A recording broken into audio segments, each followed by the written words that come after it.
Hello! Are we sitting comfortably? Because Nigel wants to tell you all a little story. So, about 40 years ago, so I've been thinking about this, about somewhere between 40 and 43 years ago, I went out and I bought this. And this is in my opinion, one of Tamiya's best ever kits. This is the 1/12 scale Porsche 935. Now, you all know I love my Group 5 cars. If you didn't know that, you do now. It was a magic era of racing. So I love them so much, I actually built a replica of a Lancia Monte Carlo Group 5.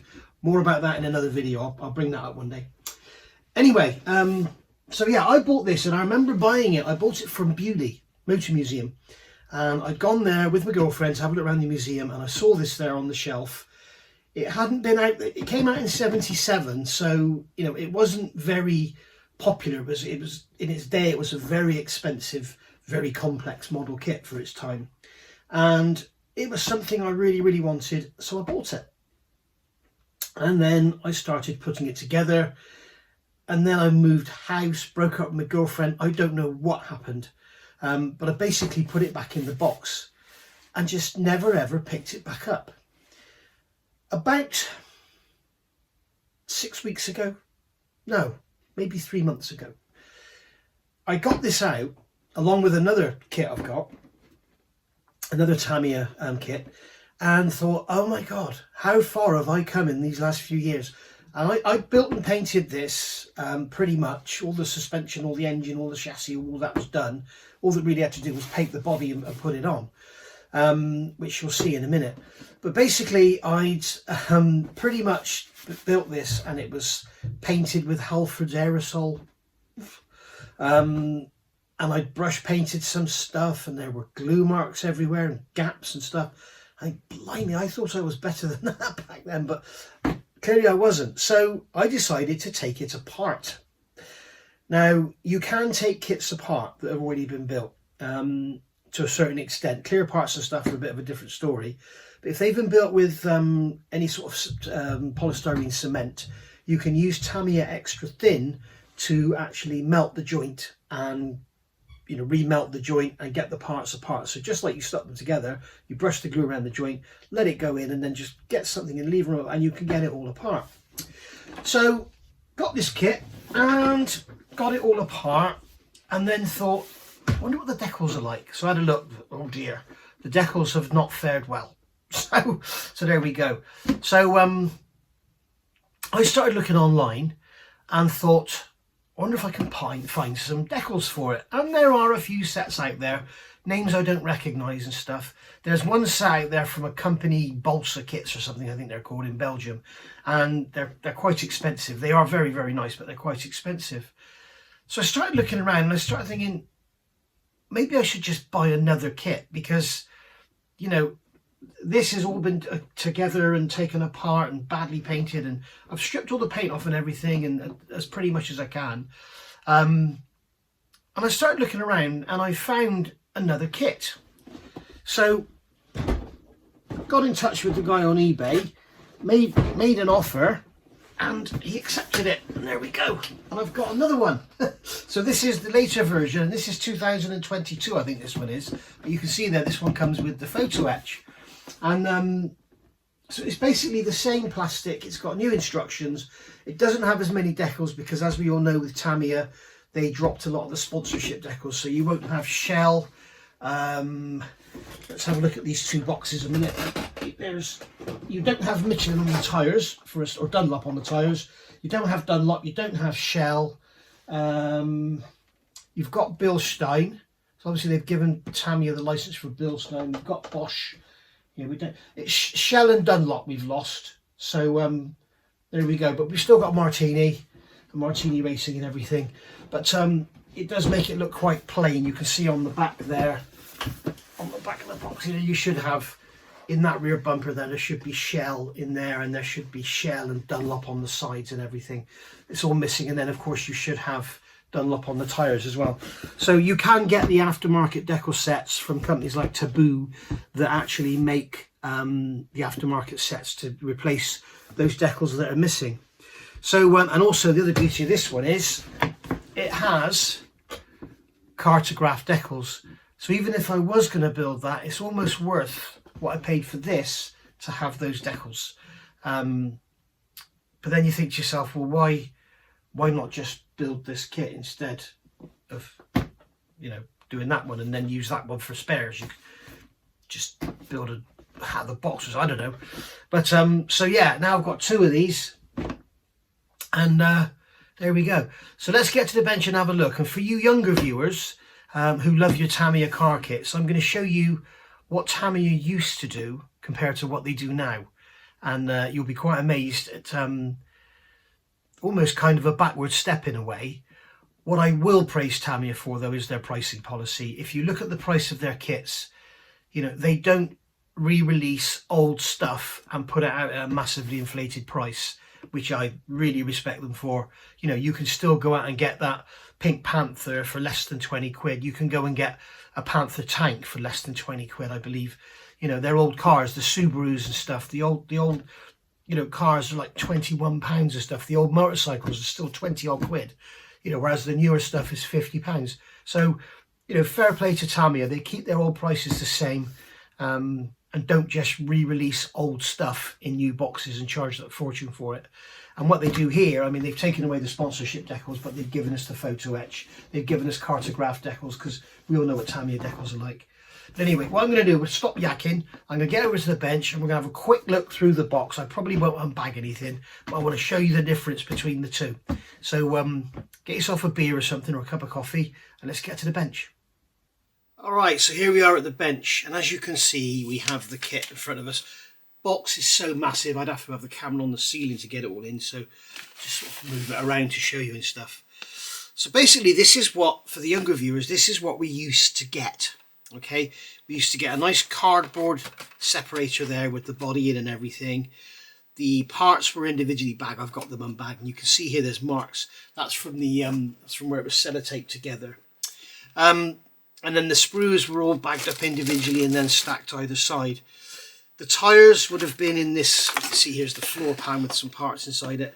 The tyres were in this lovely cardboard unit with the clear plastic on the top to hold the tyres and keep them all airtight and everything, which was always nice. Something worth remembering, guys, particularly for the Formula One fans, if you are buying these old models, you need to look out for, on the box, you need to look out for the series number. Now you can see here, it says Big Scale Series 21, okay? And that means it was the 21st series car in their 12th scale series. All right, now if you look on this one, it says number 57, okay? So that's the thing to look out for. Like if you're looking at the old Ferrari 312, say, I think the original one was Big Scale Series number 6 or something, or 12 or something like that. And now a later release will be Big Scale Series number 32 or something. Same with the 6-wheel Tyrrell. All of those kits, look for the newer, the higher number. The reason I say that is these tyres do go off. Now these, for some reason, are absolutely fine. You know, this kit, as I say, is I've had it at least 40 years. So, you know, they've lasted, and they've been in the box in the dark, and they've been in this plastic. I have had them on the wheels at some point, but I must have taken them off and put them back in the plastic for some reason. But you can see there the wheels are all painted and everything. And you can see here how poorly painted they are. You can see the silver through them. It's terrible. We've got a little bits and pieces here. And what I've done here is got it all apart. And as you can see, we've got the plastic parts, and they're all done as per the instructions. Okay, so another thing worth noting on here is, you can see this was all painted and I've stripped it. Another thing worth noting on here is in the kit you get these lovely vinyl hoses. Okay, so you've got, again, you have this plastic covered cardboard for putting all the parts in. So you have, here you have your vinyl brake air ducts, you have screws and mesh and everything in there, coil springs, more screws and everything. These days they just chuck it in a bag. So it's worth, you know, noting that they're they're cheapening their packaging, but they're keeping the price low as well. But it's worth remembering this lovely vinyl tube they give us. In fact, I'll get this one out here. Over time, this tube attacks things. I've mentioned this before. And you can see here, there's some white paint, and that's where it's attacked. Sorry, I'm out of the camera. You can see here, white paint, and that's where it's been sitting in here. It was touching on the side, and it's eaten through the paint. It hasn't affected the plastic for some reason, but it's eaten through the paint. And you can see on here, where this brake duct was pressed on, you can see how it's melted the plastic. Very strange. Very strange indeed. Now, I don't think I glued them. I mean, why would I have glued them? I don't think I did. But certainly that plastic has all been distorted by that vinyl tubing. Okay, so worth remembering. Now in the new kit, I'll show you in a minute, the parts are all in bags, and they've got the vinyl tubing in with the tyres, so I'm assuming that maybe it's the same material. Maybe they've changed it because they know this happens now. But as I say, the thing to be wary of with these older kits is they have the better packaging, and to some extent, I'll show you in a minute, they have nicer instructions, but these tyres do go off. Now the Formula 1 tyres, you can get the Model Factory Hero ones, but they're over £100. I've got a set for a Formula 1 car, but they're over £100 just for the tyres. So, you know, if you do have one of these and it's got rotten tyres, maybe consider buying another kit just for the tyres, because it may work out cheaper, believe it or not. Something I would like to know, if anybody knows, when Tamiya released this and the 934, which was the Jägermeister car, they also did a 1/12 scale radio control, and you can buy tyres for that. They're treaded tyres for the radio control one. I wonder if they're the same size. Maybe somebody knows. But anyway, as you can see, nothing's changed kit-wise. They're you know, still all the old sprues, all individually bagged and everything. And there we go. So you can see here the engine. There's the engine. I've stripped it all back to plastic. You can see there's the engine and the transmission, and it will become apparent why I've been playing with this well, not in a minute, but in another video. So I just also wanted to show you these instructions, and we'll compare these in a minute. There's the decals you can see there. I mean, they're Tamiya decals, so they won't be great anyway, but I think they'll just fall apart as soon as they see any water. But we do have the Dunlop, the Shell decals on here, so that's pretty cool. I'm not sure if we got tyre decals in here. I don't think we did. Now they're telling you to paint the tyres, so there you go. But what's also very interesting in here, which is something you won't get these days, they have all the sponsors' logos for the driver's helmet and overalls. So you know, you got this is for Jackie X, or is it Jochen Mass? Team manager Ruken, mechanics back Ruken. Oh, no, sorry, Ruken is back. Martini Porsche, then Martini Racing Porsche. Team managers arm and shoulder. You can see here we've got all of these decals for the helmet. We've got decals for, look at that, Marlboro ones on there. You won't get that these days. So it'd be worth trying to save those, I think, and perhaps a coat of varnish on them first before cutting them out, and then putting them in water would help them stay together. But we shall see. But anyway, there we go. So there's that. So as I say, I noticed how bad the decals were. I started looking around for decals and thought I may as well just buy another bloody kit, because some of these parts have come apart okay, but like you saw with those brake cooling ducts, they're ruined by those vinyl tubes.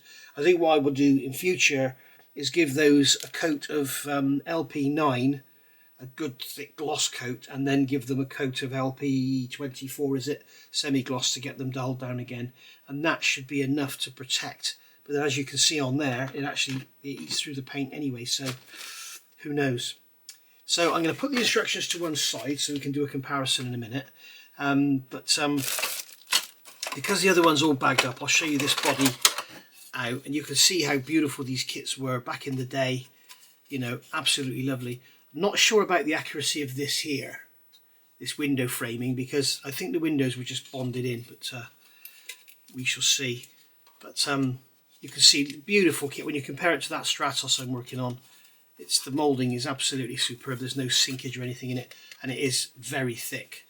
It's quite thick. I would say that is a good 1.5 millimeters thick there. So it's you know, it's going to be nice and stable, and it's also very tough. You can see it's got these massive rear fenders on it, and the obligatory standard rear end. These cars had to have the stock rear end. You had to show the stock rear. I'm not sure they had to be the lights, but you had to show the stock rear shape. Some of the Monte Carlos had a panel in them to show the stock.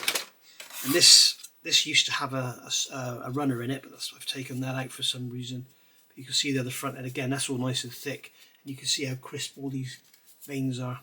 There's actually a lovely video on YouTube of one of these being restored, and they've got sort of halfway through. I guess there's going to be a part 2 video, because they haven't finished it, but they have done lots of videos on restorations and finished all the cars.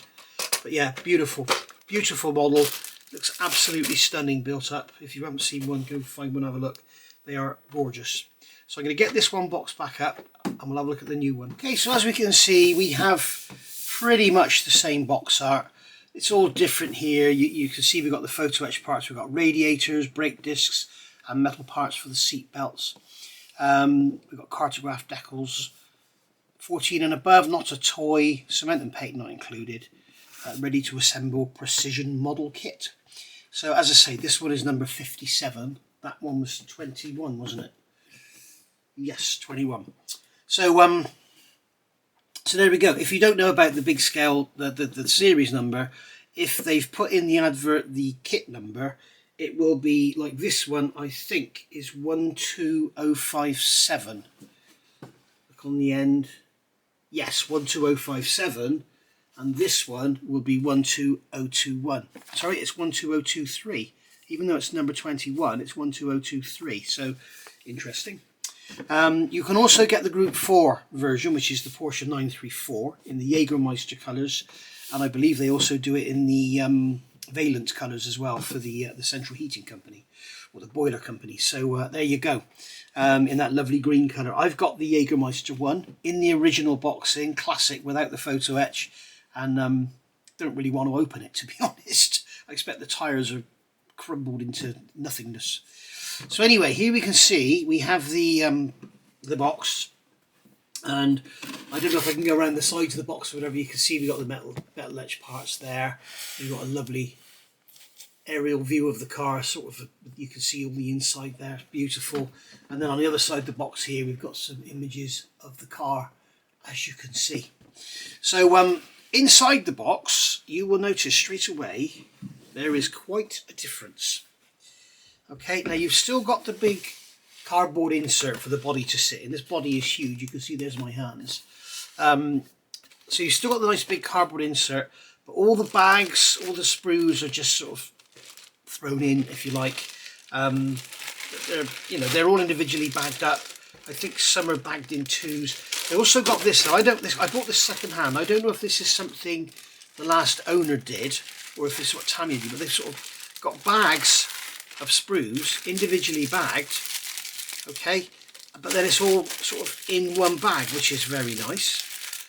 So that kind of helps to keep everything from falling about, he says.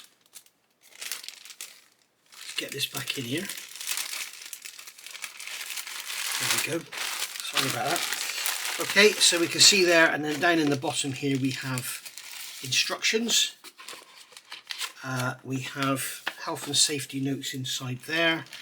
We have photo etch, so you can see there's the photo etch. We've got disc brakes, all the grills and everything, and then we've got some bits and pieces here for various different other bits and pieces of the car. So that's in the stainless steel or nickel silver, whatever it is, that Tamiya always use. And then in here, I'm not going to open these because they're sealed, we've got the decals. So you can see we've got basically the same decal sheet as we had with the old kit, but less. They're cartographs, so they're going to be much nicer. They don't have the sponsors decals. And then here, which you don't get in the old kit, we have the seat belts. And as you've just seen, we have the photo etch seat belt buckles as well. So that's all very nice. In the bottom of the box, face down, please. So there's all our sprues. We'll have a look through them in a minute. And as you can see here, where if I can find it, that's all down in here. Inside the body, we have bags. And you can see we have bags here which are all sealed up, vacuum packed in fact. So we've got bags, we've got cable in there, we've got nuts, bolts, screws, springs, all just put into a bag now, rather than, there's no rear tire. I hope the rear tires aren't missing from this kit. There's no rear tires there. Oh dear. Oh dearie me indeed. It may be lucky that I've got a spare set. If I can see them. Here they are. So again, of course I've seen them because I told you that tubing's there. Duh. So there we go. You can see the tyres in there again, sort of sealed up in this bag, probably to keep them fresh. I don't know, they've got a sort of white dusty appearance to them, but hopefully they'll last. I saw a fantastic idea somebody did on YouTube, which I'm going to show you one day, with tyres. So that's all gone in there nicely, as you can see. Basically it's the same, you can see it's got the same rear spoiler, same rear bumper. It's the same kit, it's the same moulding. It's got on here 1977 Tamiya. It's still just as beautiful. The tooling's obviously been very well looked after. Being Japanese, they're perfectionists, aren't they? So it'll all be beautifully stored, all kept beautifully in there. There we go. So we'll have a look at the kit in a second. But first of all, have a look at the instructions. I'm going to get all this pull-out stuff out. So we've got sprue call-outs on a separate sheet, which is sometimes a good idea. We've got our Tam-Tech tips. Get them out of the way. We've got our sprue call-outs. They've all been ticked off. Obviously the guy that had this before checked that all the stuff was in there. Maybe he bought it second hand. So there we go. So here you can see, there's the new instructions and there's the old. Let's get these decals out. Where are they? Oh, come here, Mr. No Nails. So you can see here we have the instructions. Now the difference is, these have 20 pages. And this one has 20 pages, so there's the massive difference there. Instructions. What we'll do, we'll have a look through these first, and then I'll do the comparison for you younger viewers to show you what you're used to get and what you get now. As you can see, there's a picture of the actual built-up model, and it's bloody gorgeous. It is absolutely gorgeous. You can see here's this one here also has a picture of the built-up model. It's probably the same one, but yeah, absolutely stunning. You can see those massive rear tyres in those massive rear fenders. Absolutely gorgeous.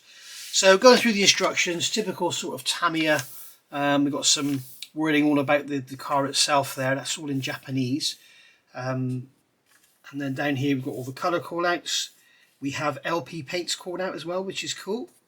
And we have the TS, which is the aerosols as well. We've got the painting, how to paint your model, blind decals, undercoating, priming, and photo etch parts, how to use photo etch parts, and how to use instant cement, super glue. We've got some health and safety stuff here, study and read the instructions, all that kind of stuff. And then telling us here to remove paint from the plated areas before you glue it all together. Now when it comes to all of this, here they're telling you to paint this area of the floor black and paint the rest of it white. I would seriously suggest when you build this to jump ahead and fit this bulkhead, fit all the rear cross member and everything, fit the seat support, fit all the parts in there that need to be painted black before you paint it.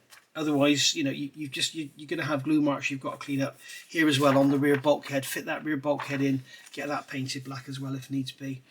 So so there we go. You've got this also. This is the top closing panel for the actual chassis rails. That's something that the the 240Z I showed you didn't have. I wish it did. So here we've got the pedals going together. We've got photo etch panels for the pedals to get the tread on there. We've got the gear linkage. This here, I'm not exactly sure what that is. It's probably some sort of brake bias. Be interested to see what that connects to so that we can tell. It may even be boost control.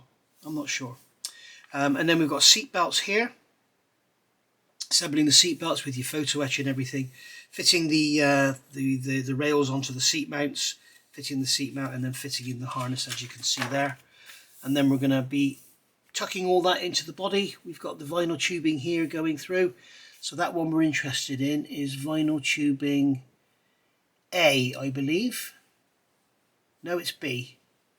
Vinyl tubing B. So when we see vinyl tubing B, shout, because then we'll know what that connects to, that handrail, that lever on there. Looks like a little handbrake, doesn't it? But it's not. Steering rack going together, so this is obviously going to work through the steering column as well. Front suspension going together. You've got to preload the spring and everything as they're giving you dimensions there. Vinyl tubing for your brake air ducts.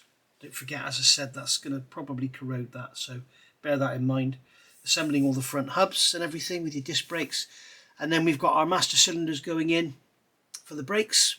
And that'll be the brakes. Yeah, that'll just be the brakes. And then we've got the front suspension being fitted into the body, and then we've got the front suspension, lower arms, and anti-roll bar going in. Building up the drive shafts here, got the donuts and everything on them, and then we're going to build up the rear suspension. This is apparently incorrect. This is from the 934 kit, and apparently they should be different. Brake calipers going together, and then we've got the hubs and everything going on. Building up the rear suspension again, preloading the springs, fitting them in there. Don't forget, don't tighten those screws up. You want to let it all move around. Building up the engine. Got a separate flywheel going on. I don't know why, but we do have a flywheel in there. And then going to put the transmission over the top and cover the flywheel up. Starter motor is built up in small assemblies. And then here we have the actual vinyl ignition leads, and they're not very nice because you've got the sprue gates on them, which are very difficult to get off, so maybe replace those with wire. And then we've got the air intakes. These are going to go on top of the downdrafts, the trumpets. And then here we are, there's the trumpets going down, and you're going to put the fuel injection leads inside. You're going to tie a knot in the end of it and then put it in, and then you're going to connect up your ignition leads there, and then we're going to fit all our intake and everything. We've got hollow holes in here. Let's get them filled out. And then we've got the fuel injection pump distribution unit, distributor, whatever you want to call it. Building up the turbo, which is beautiful. Love big turbos. And then we've got a little plate going on the bottom of the gearbox there. And then we're going to start on the exhaust. There's our dump valve going on, massive dump valve. And then here we've got the rear anti-roll bar. Okay. And then here we've got the cogged belt for something or other. It's a toothed belt. And then coming on, we're going to fit the engine into the actual chassis. Where's vinyl tube B? Vinyl tube B is going. Okay. So that lever on there is the anti-roll bar adjuster. So that adjusts you've got blades here. So obviously, if the blades are that way, it's mega stiff. Turn the blade that way. One will be round and one will be a blade. Turn the blade that way, and it softens. Okay. So obviously, if I use a sanding stick to show you, if you think of this as your anti-roll bar blade and it's acting this way, straight towards up and down, that is softest setting. When you turn it like that, that is the most rigid setting. You can't bend it. Rear panel going in there, as I say, fit that and then paint everything black. So that rear panel is going in there, and then you've got the instrument panel going in here. We've got the steering column with the steering column shroud, and then here we've got the oil tank. We've got the windscreen washer tank, got the battery, fire extinguishers, and oil catch tank, which is all really nice. Nice that they label everything up so you know what it is. Building these cars can be like an education. If you're one of these budding young engineers that wants to get into motor racing or whatever, you know, yes, technology's moved on, electronics and everything, but all of this old basic stuff is still the same. You still need a fire extinguisher, you still need an oil tank for your dry sump system, you still need a washer tank for your windscreen, you still need a battery to start the car, and you're still going to need an oil catch tank. So you may think this is all old rubbish, but us old boys, I think we had it better than you got it today, because this was great. Then we got the oil cooler going in the front here. Don't be confused, that's not a radiator, it's not water cooled. Although one of the later versions did have water-cooled cylinder heads, and he actually welded the cylinder heads to the block, or to these cylinders, should I say. So bear that in mind. And that one went up to about 850 horsepower because they put so much boost in it they couldn't stop the heads lifting off the cylinders. Air intakes there for the front end, and then here we've got the, I don't know what that is, P3. That's like a big scoop or something. So that's going in the front, and then we've got the fuel tank going in. We've got a cross brace there, which is part of the stiffening structure. Roll cage going in. That's beautiful. Build that up, paint it all once it's all built up, deal with all the seams, and then you're going to fit your harness on there. Front lights, building them up. They're going to go into your front bumper. You've got this area here, has to be painted in red. And then if you do a number 1, that's all red, and number 3, it's all white with just the lower edge painted. TS51, whatever that may be, it's probably black. Then we have here, or is it blue? TS51. Blue. Racing blue, which is LP6, I believe. And then we're going to add the rear bumper and everything into the main rear body.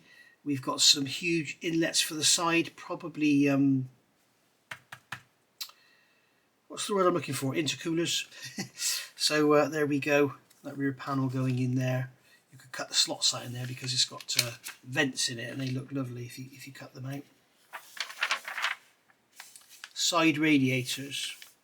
Yeah, that's going to be intercoolers, I'm sure. Oil coolers for the gearbox perhaps, and intercoolers. And then here we have the rear spoiler, everything going together, rear wing, gorgeous. And then that's all going to get fitted onto the body there. You're not going to glue it, do not cement engine hood. Temporarily fastened with tape, etc., because you've got some hinges to go in there, so it actually lifts up.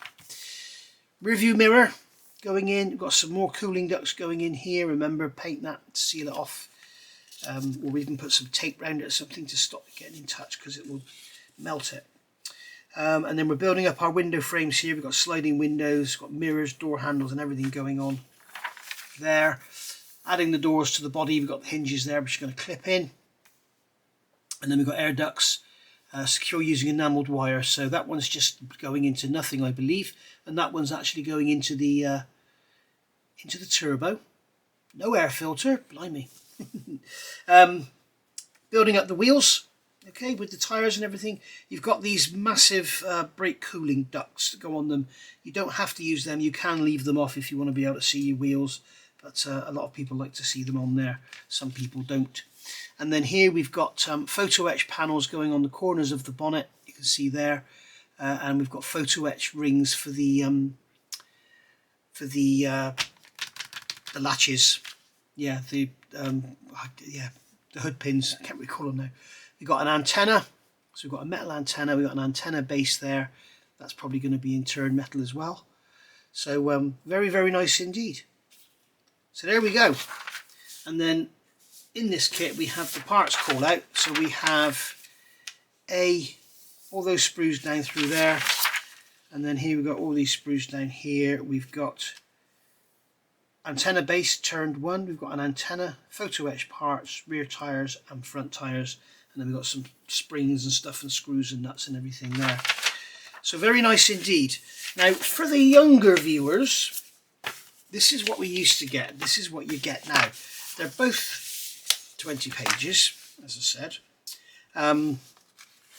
If you look at these instructions from years ago, and you look at what you get now, if we just go to the same sort of place in the manual. Okay, so here we are, we're building up the, you can see here, we're building up the fan for the engine cooling, okay, and over here we've got an actual photograph of the engine, how it should look when it's all built up together. And then over here we've got a photograph of the turbo, we've got another photograph of the turbo, here we've got a photograph of the turbo, that's the turbine and that's the compressor. Down here we've got a picture of the dump valve and everything going on. You know, it's really, really nice. Here you don't get any of that, you just get this. So I don't know why they've sort of simplified things. They could have easily kept these pictures going, but a lot of kit manufacturers used to do this. Hasegawa particularly as well. They give you all these photographs and show you how the kit goes, so you can you know that, if you're not quite sure how that fits on, you've got a photograph of it fitted there. If you're not quite sure of how this goes up here, I mean, this here is the real car. So they're showing you the real car with the fire extinguisher and everything, the oil catch tank, all in like that. So it's very, very nice. There's another photograph there of the real car. Very small, but really, really nice. Nice that they've done it. That they did it. And they used to get the mesh in here, and now you get photo etch, obviously. Yeah, another photograph of the real car there. Really nice.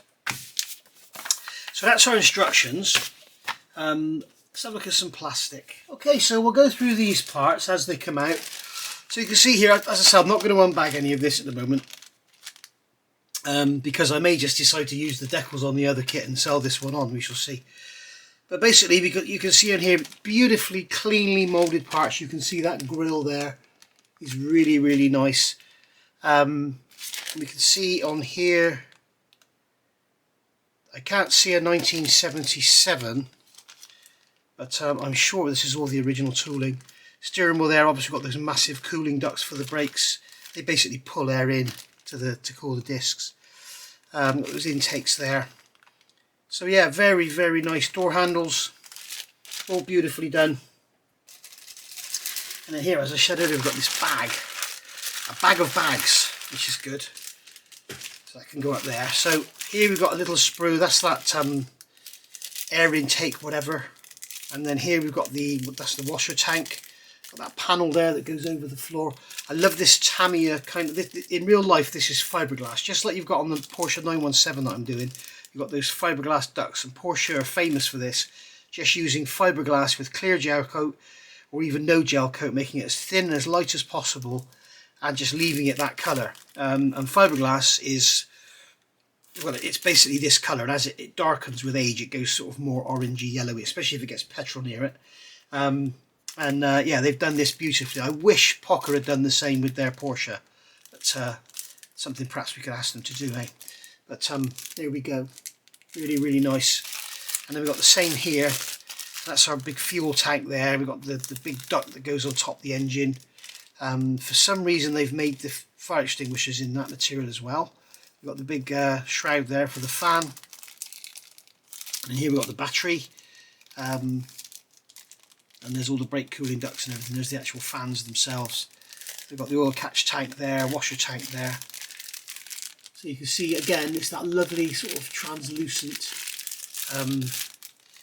greeny, grey, yellowy coloured plastic. So yeah, very nice. Amber parts there for our indicators, reflectors, whatever. So that's very nice.